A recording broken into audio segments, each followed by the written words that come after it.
오늘 미증시 인사이트에는 김호균 한국투자증권 명동 PB센터 팀장 그리고 이화진 IM증권 도곡 WM센터 과장 자리해 주셨습니다. 안녕하세요. 안녕하세요. 자, 우려했던 이스라엘의 이란 공습이 벌어지면서 지금 중동 전세를 한 치 앞도 내다보기가 정말 어려운 상황이 됐거든요. 자, 그러다 보니까 지금 환율부터 시작해서 유가라든가 모든 지표가 다 지금 요동치고 있는데, 자, 과연 어떤 여파가 있을지 김호균 팀장 어떻게 보십니까? 네, 이스라엘 공습 속보 발표하고 나서 글로벌 증시, 글로벌 시장 자체가 굉장히 큰 폭으로 움직였습니다. 일단 글로벌 증시 조정을 받았고요. 원유 선물, 원유 크게 움직였는데 장중에 12%까지 폭등을 했다가 지금은 7, 8% 정도에서 올라간 상황이고요. 안전자산이라고 불리는 금 가격 그리고 국채 가격 모두 일시적으로 급등하는 모습을 보였습니다. 현재는 시간이 오래 지나진 않았지만 되돌림이 어느 정도 나오고 있다라고 보여지는 상황이고요. 처음에는 이란이 워낙 좀 치명적인 피해를 입었고 예전 같은 중동 상황이 아닐 것이다. 이번에는 좀 심각하다는 모습으로 우려가 있었지만 일단은 사태가 커지는 모습은 아닌 것으로 판단이 됩니다. 그나마 영향이 작았던 것은 미증시가 좀 작았던 것 같고요. 현재는 개장 전부터 하락의 절반을 회복한 상황으로 움직이고 있고 회복 속도도 상당히 빠르다라고 보여집니다. 이전과 같이 제한적으로 통제를 받는 중동 리스크가 아닌가 현재 시장에서는 판단하는 것 같습니다. 네, 일단 이 중동 쇼크로 인해서 달러 가치가 이 3년 만에 최저치를 찍었다가 다시 올라가는 모습을 보였다가 또 지금은 또 약간 약세로 보라는 이게 좀 달러와 가치도 좀 현재 변동성이 굉장히 커요. 그러다 보니까 이 장기적인 흐름은 어쨌든 달러와 가치가 좀 약세로 가는 거 아니냐 이런 얘기가 좀 더 설득력을 얻는 것 같은데, 자, 앞으로 이 달러와 가치 전망을 어떤 쪽으로 봐야 될지 이화정 원장 어떻게 보십니까? 네, 그렇죠. 지금 이제 미국에 관련해서 지금 이제 금리 인하에 대한 기대감이나 아니면 재정 적자에 대한 확대, 그리고 최근에 이제 신용 등급에 대한 강등까지 전체적인 포괄적인 흐름으로는 이제 달러화가 이제 약세가 되는 이제 모습을 좀 보이고는 있는데, 문제 팀장님 말씀처럼 만약에 이게 장기화가 안 되고 조금 단기전으로 이제 끝나게 된다라고 하게 되면은 어느 정도 달러화 약세는 좀 안정적으로 좀 약세로 갈 흐름이 좀 될지는 모르겠지만, 만약에 이게 장기화됐을 시에는 지금 이제 물론 유가도 70달러 이상 이제 움직이고 있는 상황이기 때문에, 물론 우리가 이번 주에 이제 미국의 소비자 물가 지수가 2.9%에서 2.8%까지 좀 안정적인 모습도 나왔었고, 또 지난주에는 ADP 이제 비농업 고용자 수도 둔화되는 모습을 좀 보여왔었기 때문에, 그렇다면 만약에 이제 7월 달이나 8월 달에 이제 6월 달과 7월 달 관련된 소비자 물가 지수가 이제 관세에 대한 영향도 있을 거고, 그리고 에너지 가격의 상승에 따른 물가가 만약에 예상치보다 높게 나오게 된다라고 하게 되면, 그러면 이제 향후에 좀 달러 가치와 관련해서는 당연히 이제 장기 금리가 이제 급등을 하게 될 것이고, 그럼 이제 달러 가치도 또 변동성이 좀 나올 수 있는 부분은 조금 체크를 해볼 필요는 좀 있다고 생각하고 있습니다. 결국에는 이러한 지정학적 리스크가 장기화 되는지 아니면 단기적으로 다음 주가 좀 굉장히 중요할 걸로 보였기 때문에, 거기에 따라서 이 향후에 달러 가치에 대한 변화가 좀 변동성이 있을 것 같습니다.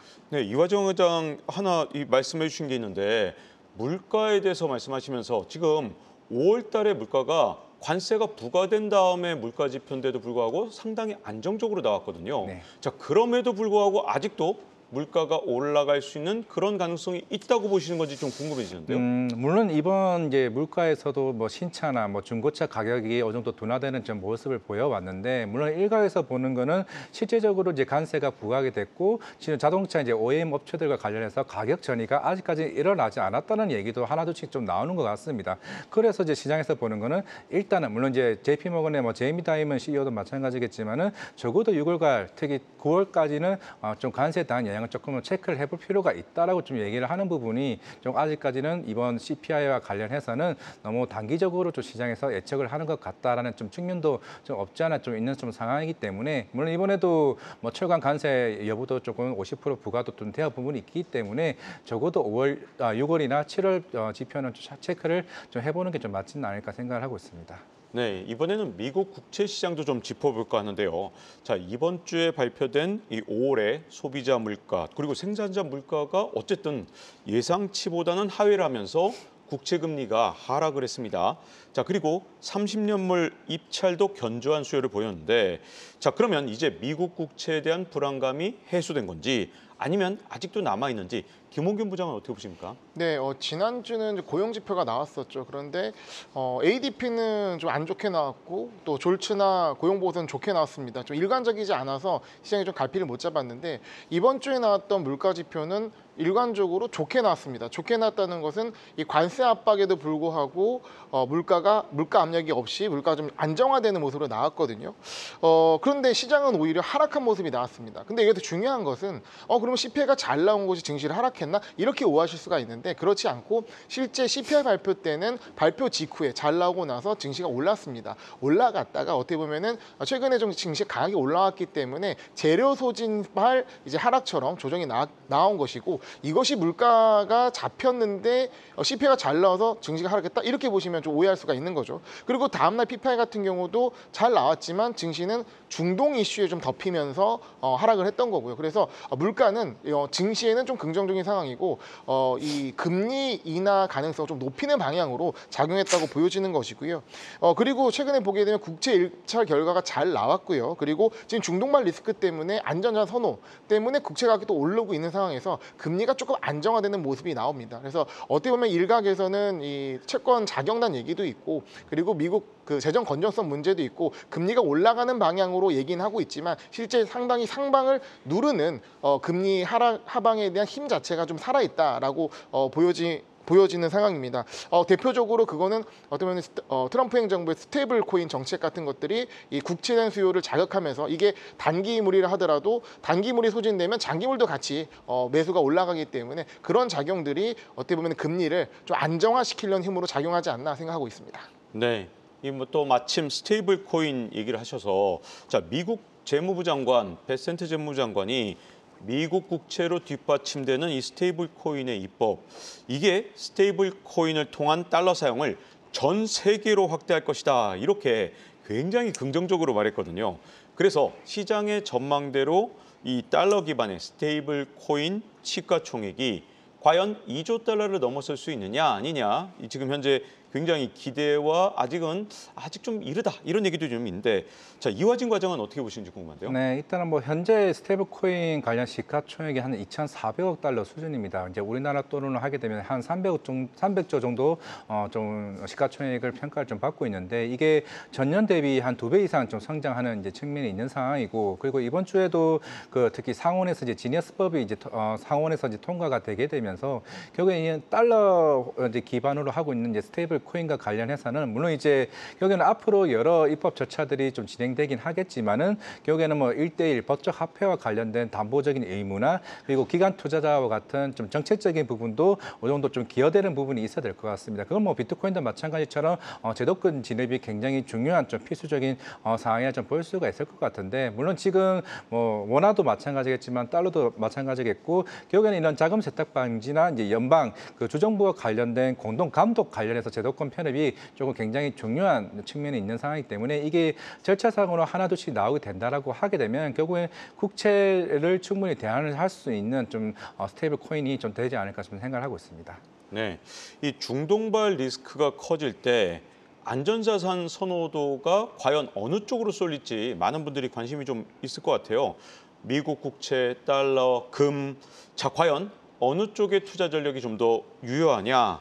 자, 일단 김호균 부장 어떻게 보시는지 궁금한데요. 네, 제가 먼저 말씀드리겠습니다. 네. 흔히 이제 4대 안전자산이라 부르는 것이 전통적으로 금, 달러, 엔화, 그리고 미국채를 뜻하는데 최근 들어서는 이 안전자산 성격을 뭐 거의 대부분 잃은 것 같고 달러 정도가 안전자산이었는데 이마저도 최근에 달러 약세가 진행되면서 도대체 어느 게 세이프티헤븐 안전자산인지 헷갈린 상황입니다. 근데 굳이 저한테 어떤 자산이 좀 매력적이냐 고른다 한다면 저는 미국채를 선택할 것 같습니다. 일단은 지금 안전자산 성격으로 어느 정도 미국채가 올라가는 모습이 보여지고 그러면서 어떤 금리 인하에 대한 방향이 보이면서 금리 하락 압력이 갑자기 좀 작용을 하는, 그러니까 그동안 금리가 높은 상태에서 압력이 있었는데 이 안전자산 선호로 인해서 금리 인하 하락이 일종의 트리거로서 그동안 막혔던 뚝이 무너지듯이 금리 하락 쪽으로 움직일 수 있지 않을까. 그건 아까 말씀드렸던 이 스테이블 코인 이슈도 있는 거고 미국이 무역 협상을 하면서 미국채를 더 매수하게끔 유도하는 부분도 있을 것이고 그리고 대형 은행들이 이 미국채를 더 매수할 수 있는 룸을 줬는데 이 베센트 입장에서는 이 은행들에게 더 그런 매수할 수 있는 방향성을 제시해줘야 되는데 이런 스테이블 코인이라든가 금리가 떨어질 수 있다. 즉 국채 가격이 오를 수 있다는 방향성을 제시하면서 미국채를 더 투자할 수 있게끔 그런 작용들이 일종의 수급적인 이슈로서 작용된다면 지금 미국 금리가 4.5라는 굉장히 좀 아이러니한 부분이 있거든요. 이 부분이 좀 일종의 정상화되는 과정 속에서 금리가 빠르게 내려올 수 있다. 그러면 국채를 투자했을 때 우리가 수익을 보는 부분이 하방 압력보다는 상승 압력이 좀 더 크지 않겠느냐 보는 거죠. 달러 같은 경우는 어쨌든 지금 관세 영향 자체가 하락 압력을 받고 있는 거고 금 가격도 최근 많이 올랐기 때문에 추가적인 상승에 대한 부담감도 있지 않을까라고 생각합니다. 네, 근데 미국 국채에 투자를 한다는 것은 달러에 투자를 하는 거잖아요. 네, 그렇죠. 맞죠. 그러면 달러 가치가 떨어지고 미국 국채의 가격이 올라간다. 네. 이렇게 되면 또 투자하신 분들이 이것도 스트레스를 받을 수 있지 않습니까? 네, 물론 달러 가치도 오르고 이제 국제 가격도 오르면 제일 좋겠지만 지금은 그렇게 양쪽으로 상승하는 흐름은 어려울 것 같아요. 그러니까 지금 미국채 투자하시는 고객들도 굉장히 많으시거든요. 이미 근데 미국채 투자하는 경우 국채 가격이 떨어져서 굉장히 힘든 부분도 있지만 달러가 떨어져서 힘든 부분도 굉장히 많거든요. 근데 일단은 지금 상황에서는 달러 환 변동보다는 국채 가격의 상승 이슈, 즉 금리가 떨어질 이슈급 룸을 더 크게 보고 보시는 것이 좋지 않겠느냐 생각합니다. 환율은 또 어느 정도 되돌아옴이 있을 수 있으니까요. 네. 자, 같은 질문을 좀 드리고 싶은데요. 지금 현재 중동발 리스크가 워낙 수면 위로 떠올라왔기 때문에 많은 분들이 야 이거 안전자산도 조금 생각해봐야 되는 거 아닌가라는 생각하시는 분들이 계실 겁니다. 이화진 과장은 어떤 안전자산이 가장 유력하다고 보십니까? 결국에는 이제 앞서 얘기하셨던 것처럼 이제 달러화 같은 경우는 단기적으로는 이제 방어적인 성격이 나을 수는 있겠죠. 왜냐하면은 결국에는 이게 중동 그발 전쟁이 이게 장기화되게 되면은 당연히 달러 쪽으로 빠르게 좀 올라갈 가능성이 좀 있다라고 생각하고 있지만은 어차피 정책적인 흐름 자체가 달러화는 약세로 가는 측면이 있는 상황이기 때문에 우리가 이런 시장에 대한 그런 흐름 전망에 대해서 단기적으로 트레이딩 할 수 있는 여건은 아닌 걸로 좀 생각을 하고 있습니다. 그렇기 때문에 달러는 제외하는 게 좀 맞지 않을까 생각을 하고 있고 이제 금 같은 경우는 물론 우리가 보통 인플레이션이 상승하는 흐름으로 가게 되었을 때 인플레이션 이제 해지 전략으로 이제 금이 안전자산으로 계속 이제 선호되는 영향이 좀 보여왔었기 때문에 그동안 오랫동안 충분히 주가가 금 가격이 많이 올라왔던 측면에서는 사실 그렇게 좀 매력적인 투자 전략 자체는 좀 아닐 거라 좀 생각을 하고 있습니다. 결국에는 그나마 아까 말씀드렸던 미국채에 대한 좀 선호도가 조금은 좀 올라갈 수는 좀 있지 않을까 좀 생각을 하고 있기 때문에 결국에는 물론 이번 관세 이제 협상이 이제 결국 다음 달에 부채 한도 협상 이전에 좀 마무리가 되게 되고 그 이후에 따른 이제 부채 한도 협상에 따라서 미국채 금리가 만약에 하락적으로 된다라고 하게 되면은 그나마 좀 가장 선호되는 방향이 아닌가 좀 생각을 하고 있습니다. 네, 이렇게 안전자산에 대해서 두 분께 질문을 드려봤는데 이번에 좀 반대로요. 공격적으로 투자를 한다면 당장 뭐 유가가 이렇게 막 치솟아 오르기도 하고 방산 기업에 대한 관심도 높아지고 혹시 김옥윤 부장 보실 때 네. 지금처럼 이렇게 어떻게 보면 국제 정세가 불안할 때 혹시라도 추천하실 만한 그런 게 있다면 또 어떤 쪽이 또 적극적으로 투자한다. 네. 위험 자산에 투자한다든가 좀 더 좀 적극적인 생각을 한다. 그러면 어떤 쪽이라고 보십니까? 일단은 전제 조건이 관세에 대한 리스크가 좀 커지지 않고 금리가 좀 안정된다고 한다면 적극적으로 우리가 투자할 기회가 있다고 보여지고 흔히 말하는 트럼프 트레이딩 관련주들을 접근 가능할 것 같습니다. 그래서 뭐 이제 최근에 많이 좀 시장이 쏠리는 SMR 쪽이라든가 아니면 양자 쪽은 좀 리스크하다고 보여지고요. 오히려 지금 상황에서 에너지 쪽 같은 경우는 테크주들이 조정을 받을 때도 방어할 수 있는 효과가 있기 때문에 이런 뭐 천연가스 관련 기업이라든가 원전 같은 경우도 SMR 쪽보다는 이제 대형 원전 쪽으로 보시는 게 좀 적합할 것 같고요. 그리고 저는 이제 최근에 그 오라클이 굉장히 좋은 실적 발표라고 급등을 했는데 어떻게 보면은 엔비디아나 팔란트에 부담을 가진 고객분들 투자자들 입장에서는 이 오라클이 어떻게 보면은 이 데이터 센터의 수요를 반증하는 모습을 나오면서 사실 그 정도로 실적 발표가 나온다 그러면 그 사이클 자체가 한 분기 이상은 최소한 이어질 수 있는 그림이 나오기 때문에 이런 데이터 센터 관련된 주식들도 어느 정도 시장의 변동성을 커버할 수 있는 모멘텀이 있지 않을까라고 생각하고 있습니다. 네, 역시 같은 질문을 좀 드려보고 싶은데요. 이렇게 유가가 갑자기 급등을 하니까 그러면 원유 관련 주식에 투자를 하는 건가? 아니면 이렇게 에너지 가격 자체가 올라가면 원전이라든가 수많은 또 에너지의 대안들이 있지 않습니까? 자, 마찬가지로 이화진 과장은 또 여기 어떻게 생각하시는지 궁금합니다. 결국에는 뭐 에너지 가격은 뭐 일시적으로 좀 반등이 좀 나오기는 해왔었지만은 물론 시장에서 오늘 뭐 여러 가지 중동발 관련해서도 여러 이제 해석들이 나오고는 있는 것 같습니다. 하지만 그런다고 해서 이제 사실 이란 자체가 어떻게 보면 예전과 다르게 굉장히 좀 고립된 좀 상황이라 좀 생각을 하고 있다면은 생각보다 이제 전제로 이면 중동발 쇼크가 생각보다 빨리 저는 끝날 가능성이 좀 있다라고 보게 된다라고 하게 되면 오히려 이제 에너지 가격이 다시 이제 정상화되는 과정이 나온다면 전 당연히 이제 물론 SMR도 계속 꾸준히 좀 시장에서 좀 보는 게 좀 맞지 않을까 생각을 하고 있고 만약에 SMR 자체가 단기적으로 이제 급락이 나오게 되면은 그만큼 이제 빅테크 업체들 최근에 젠슨항 대표도 뭐 GT 스파리를 갔다 오고 이제 중동에도 관련 순방을 다녀오면서 이제 느낀 바로는 그만큼 이제 미국 시장 내에서 이제 빅테크 업체들과 관련된 AI 캐펙스가 아니라 전 세계적으로 뻗어나가는 흐름 속에서 이제 그 SMR 원전과 관련된 에너지 확보들이 더 강할 가능성이 저는 있다를 좀 생각을 하고 있기 때문에 그런 관련해서는 뭐 뉴스케일 파워도 충분히 좀 매력적인 구간이라고 생각을 하고 있고 물론 이제 엔비디아 같은 경우도 물론 이번에 미국과 중국과의 관세가 과연 앞으로 어떻게 해석될지 여부도 좀 중요하긴 하겠지만은 그리고 중국과 관련된 그런 수출 규제 부분들이 조금 더 완화될 스탠스도 조금은 전 체크를 해볼 필요는 좀 있다고 생각하고 있습니다. 그런 측면에서는 뭐 애플이나 아니면 테슬라나 그런 엔비디아와 같은 종목들도 전 전략적으로 조금 이제 눈여겨볼 수도 있는 부분도 아닌가라는 생각을 하고 있습니다. 네. 이제 관세 얘기도 좀 짚어볼 필요가 있는 것 같아요. 마침 관세 얘기를 해주셨는데, 자, 트럼프 대통령이 관세를 이제 상호 관세는 좀 낮추는 게 아닌가 하는 기대를 좀 했었는데 이 자동차 관세를 더 올리겠다는 그런 발언도 했고 그리고 그 전에는 이 가전제품 중에서 냉장고, 세탁기 여기에 대해서도 관세를 올린다. 이런 식으로 나오니까 야 이게 지금 너무 헷갈리는 거죠.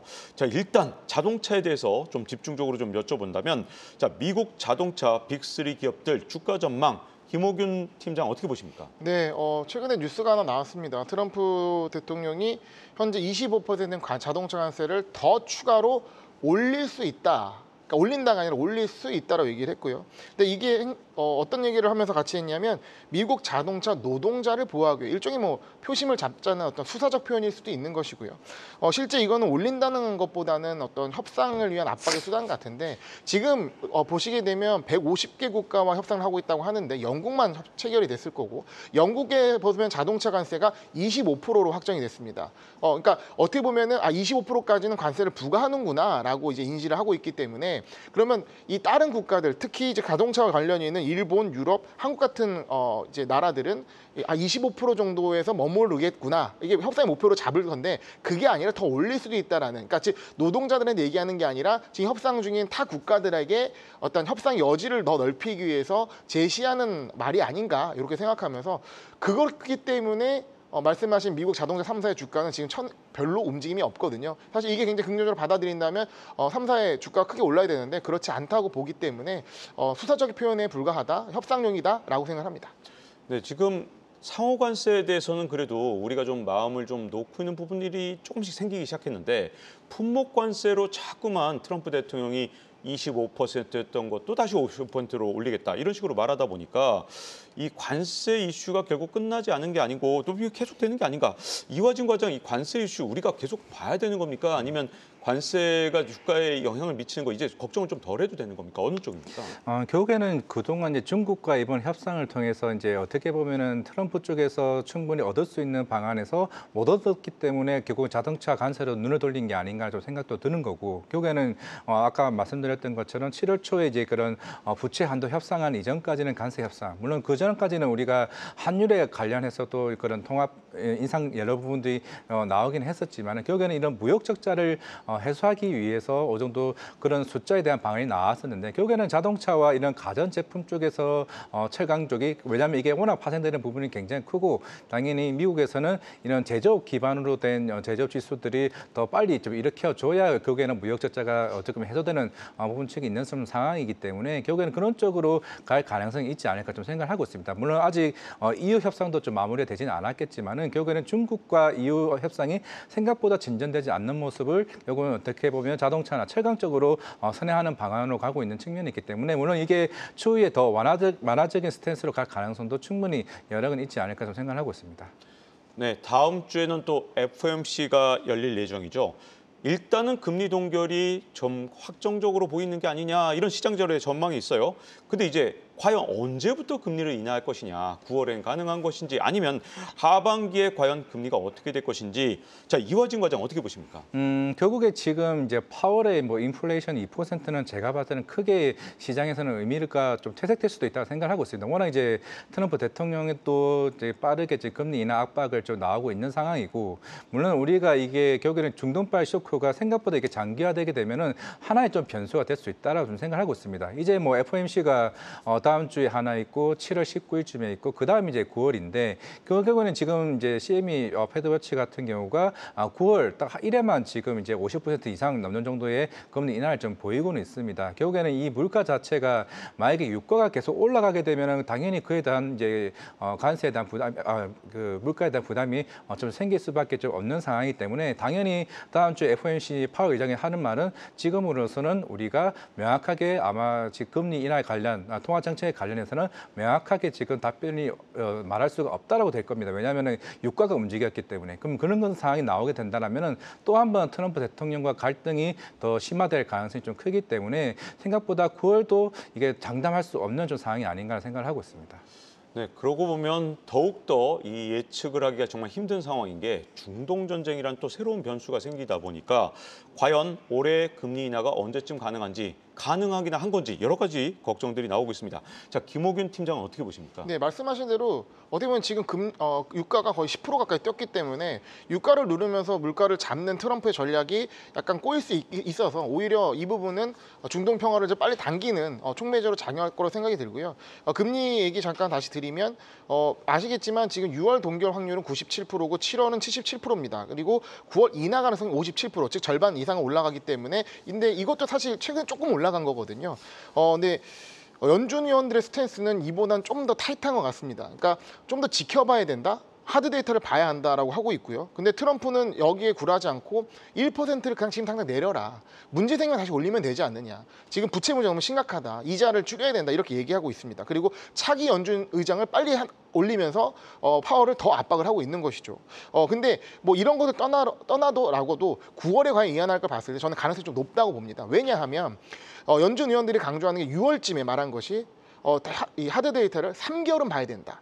근데 이제 6월부터 3개월이면 딱 9월이거든요. 그러면 6월, 7월 동결 가고 9월에는 어느 정도 약간 밀리듯이 금리 인하를 하지 않을까? 이런 가능성 그리고 물가가 확실히 좀 안정된다는 점 고용이 안정된다 하더라도 경기 침체를 안 간다 하더라도 물가만 보고도 금리 인하를 할 수 있다는 가능성이 좀 더 높아진다라고 생각하고 있습니다. 네, 그렇다면 물가는 어쨌든 이번에 5월 달 지표 나온 걸 보면 네. 확실히 안정됐고 앞으로도 이게 다시 올라가는 그런 현상은 일어나지 않을 것이다. 이렇게 김호균 팀장 보시는 건가요? 물론 관세로 인해서 물가 상승률이 있을 수 있습니다. 근데 지금의 보편관세 10% 정도는 어느 정도 시장이 커버할 수 있는 분위기고 또 중요한 물가 요소인 유가를 잡으려는 부분 지금 일시적으로 튀었지만 유가를 확실히 잡는다면 괜찮고요. 저는 또 하나의 핵심이 뭐냐면 트럼프의 약값 인하 정책. 약값이 상당히 물가에 영향을 미치기 때문에 지금 헬스케어 업종이 안 좋은 것도 이런 정책적인 힘이 작용한다고 보이는 것이고 약값도 잡고 유가도 잡는다면 물가는 어느 정도 통제를 하면서